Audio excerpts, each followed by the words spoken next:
widened, transforming from a subtle drift into an impassable gulf. The carefully woven threads of their family, once strong and resilient, were fraying at an alarming rate, the shadow of unspoken love and competing loyalties threatening to unravel them completely. The very foundation of their shared existence felt precarious, balanced on the precipice of an unknown and frightening future.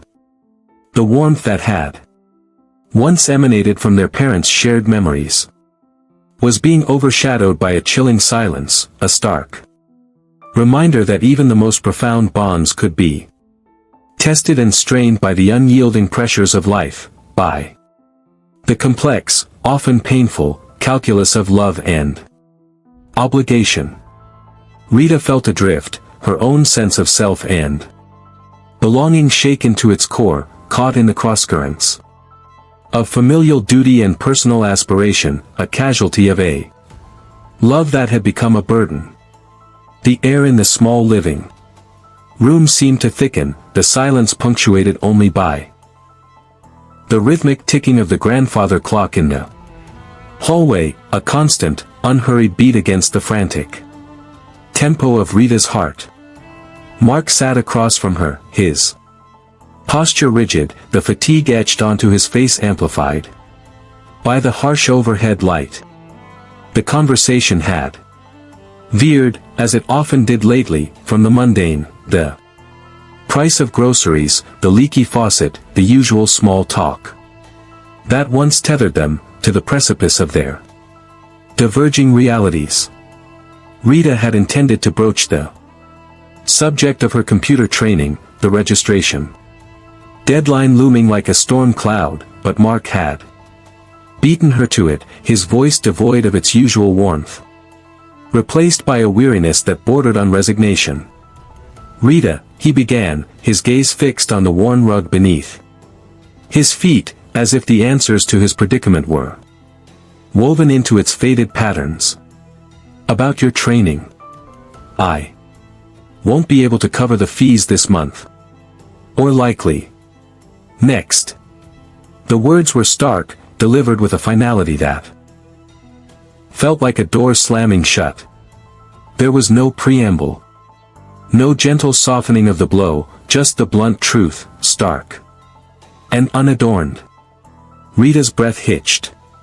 This was not the conversation she had braced herself for, but it was a conversation that had been a slow-burning inevitability. A dark premonition she had tried to ward off with hopeful denial. She had meticulously planned for this, envisioning a future where her skills would not only secure her own independence but also alleviate some of the immense pressure Mark carried. The computer training wasn't just an optional enrichment, it was her lifeline, her escape route from the stifling uncertainty that had become their constant companion. "What do you mean, Mark?" she asked, her voice barely a whisper, a fragile shield against the rising tide of panic. "The registration is next week. You said you'd have the money." The "you" was accusatory, an involuntary lash born of desperation. The promises, once uttered with such unwavering certainty, now felt like relics from a different lifetime, a time before Chloe, before the cascading needs of another family had eclipsed their own. Mark finally met her gaze, and the look in his eyes was a complex tapestry of guilt, frustration, and a profound weariness that made him appear older than his years. Chloe's mother had another episode, he explained, his voice low, each word a heavy stone dropped into the silence. "The medical expenses. They're higher than we anticipated. And her father, he's struggling to keep things afloat. We had to use some of the savings." "I'm sorry, Rita."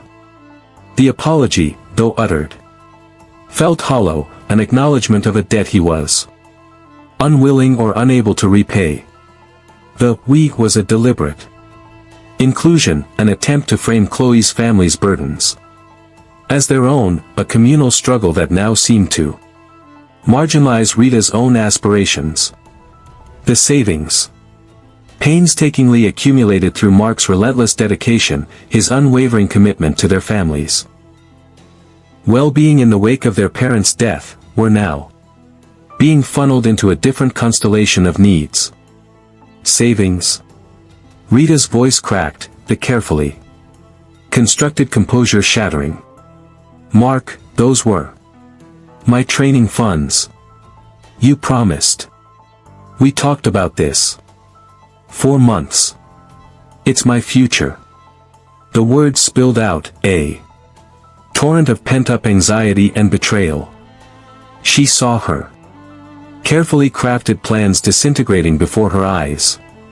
Her aspirations dissolving like mist in the harsh light of their new reality. The thought of her own future being sacrificed, not for their immediate family's survival, but for the needs of another, felt like a profound injustice. Mark's jaw tightened, his own simmering resentment finally bubbling to the surface. And what about this family, Rita? He countered, his voice rising, laced with an defensiveness that was equally painful to hear. What about keeping a roof over our heads? What about Lisa's needs? Do you think those bills magically disappear because Chloe's mother is sick? I'm trying to hold everything together. I'm trying to be there for everyone. The raw accusation in his voice struck Rita with the force of a physical blow. Everyone, she repeated, the word laced with disbelief and a burgeoning anger. You mean everyone except me? Except Lisa? Mark, you've been so consumed with Chloe and her family that you've forgotten about us. You've forgotten what you promised. The admiration she had once held for his unwavering strength, his stoicism in the face of their parents' loss, now felt tainted.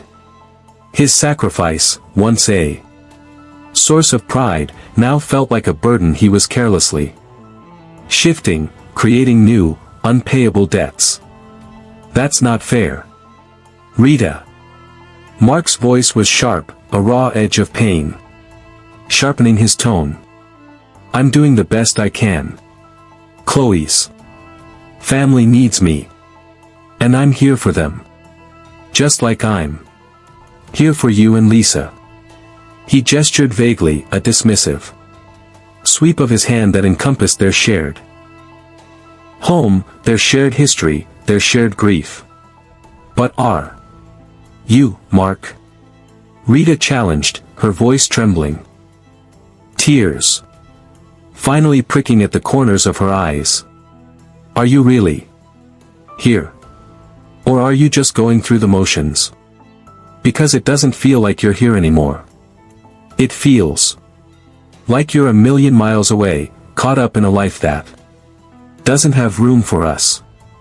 The words were a raw outpouring of her deepest fears, the gnawing sensation that she was being left behind, that her own needs were becoming secondary, then tertiary, in the grand, evolving narrative of Mark's life. The accusation hung in the air between them, heavy and suffocating. Mark's face flushed, a mixture of anger and hurt warring within him.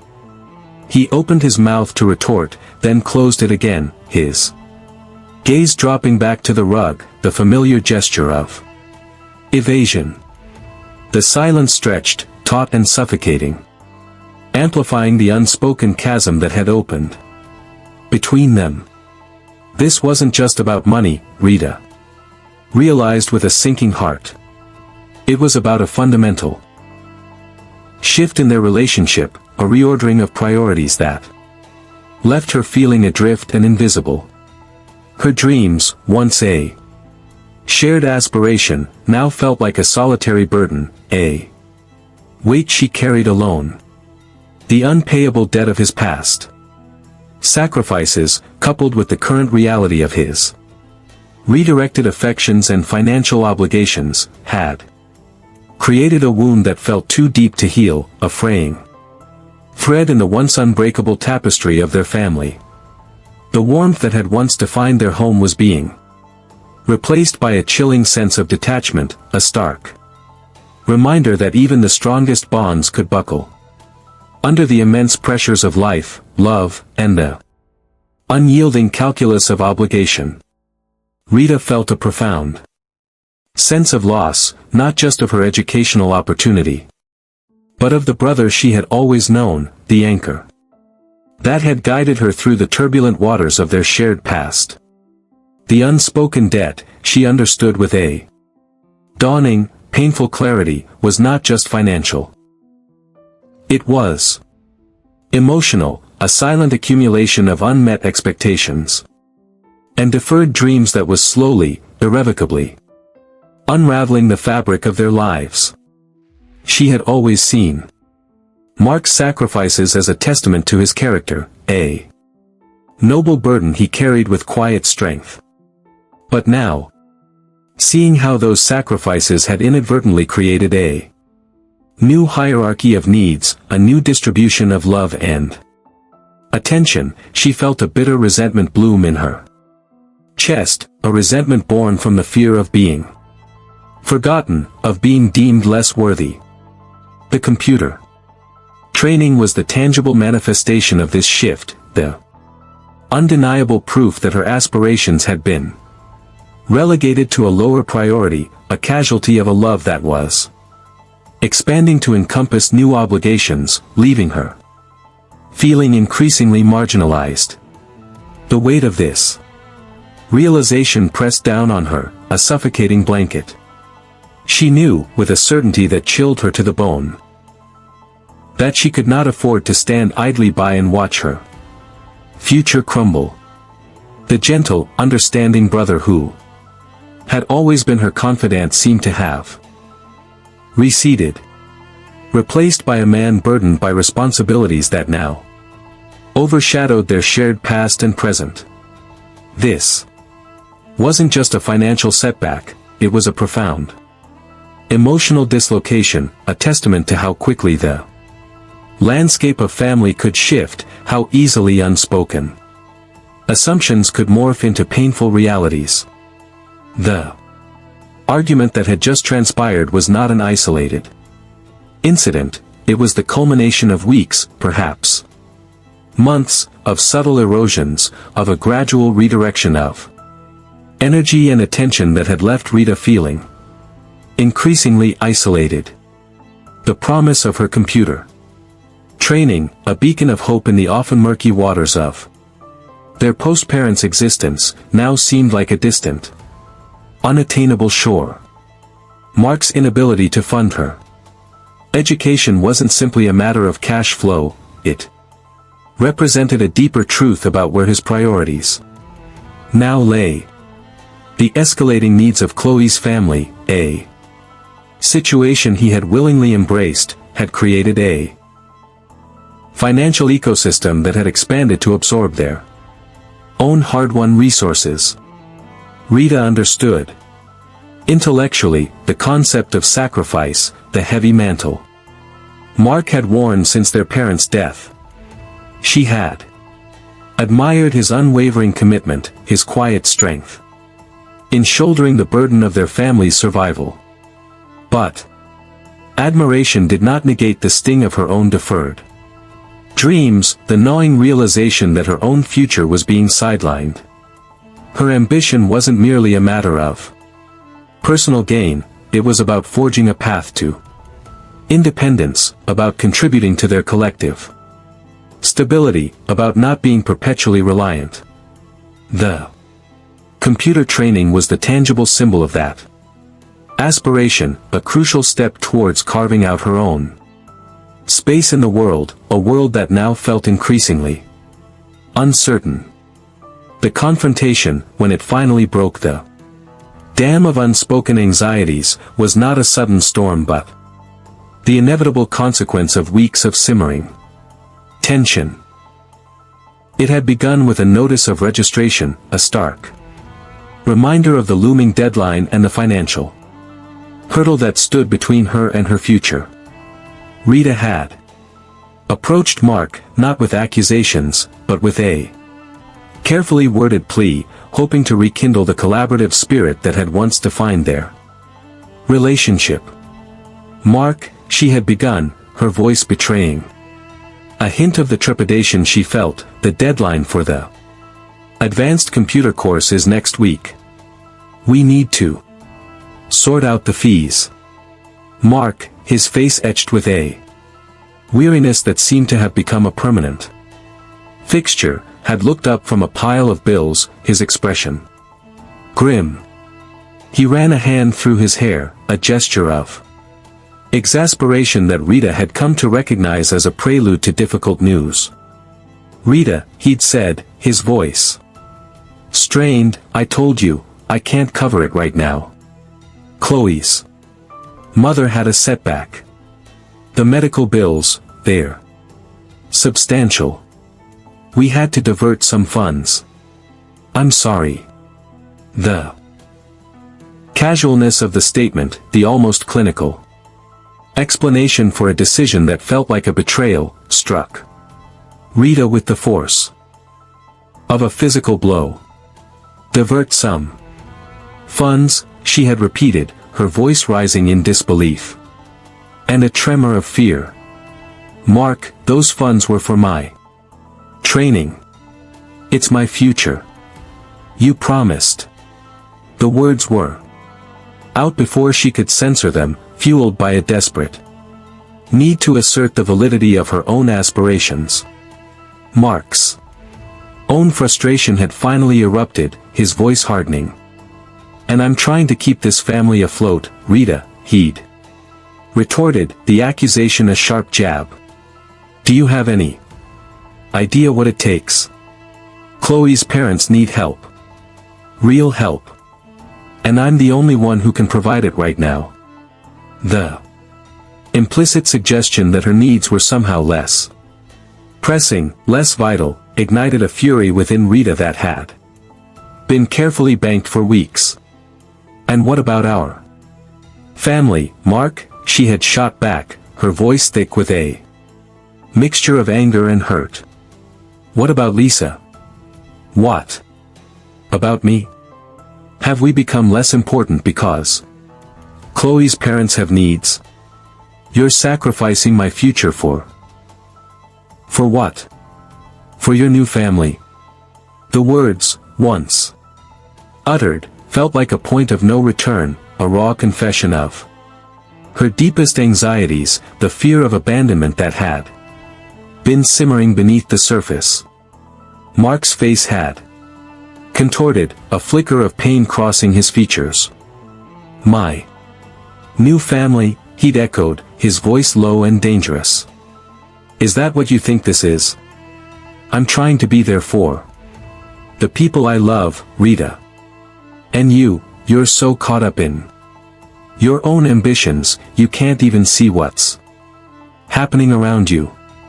You're being selfish. The accusation of selfishness had been the final severing blow. It struck at the very core of Rita's identity, at the qualities she believed defined her, her loyalty, her consideration, her inherent willingness to sacrifice. To be labeled selfish, especially by her own brother, felt like a profound betrayal, a dismissal of her own struggles and aspirations. She had always strived to be the responsible one, the one who understood the weight of their circumstances. To have that perception so carelessly shattered was devastating. Selfish, she had choked out, tears finally blurring her vision, hot and stinging. I'm selfish for wanting a future. For wanting to contribute. You're the one who's changed, Mark. You're not the brother I knew. She had turned then, fleeing the